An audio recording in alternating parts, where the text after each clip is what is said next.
Hello guys! We tried Kuya Oliver's Gotohan located at San Juan, Batangas. A long ride lang to. Nakarating kami tanghali na. Although wala siyang pila nung dumating kami, pero kukuha kasi ng number and then nagantay kami almost 30 minutes. By batch pala sila. Nung dumating kasi kami, madami nang natapos, madami nang pauwi. By batch pala yung pagluto nila. Ayan, as you can see, yung second batch niluluto na. Grabe yung ang lalaki ng ano ba yan, yung lutuan. Yung in-order namin dito yung dinosaur halo laman. 6 kami. Grabe, busog na kami dun. Sulit talaga.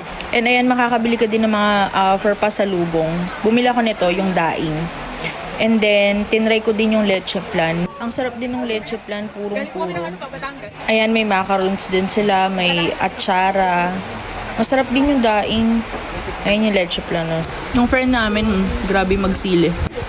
Ayun yung order namin. No? Nakaseparate yung sabaw. Super sulit nito. 1,000 plus lang. Good for 6. Busog na.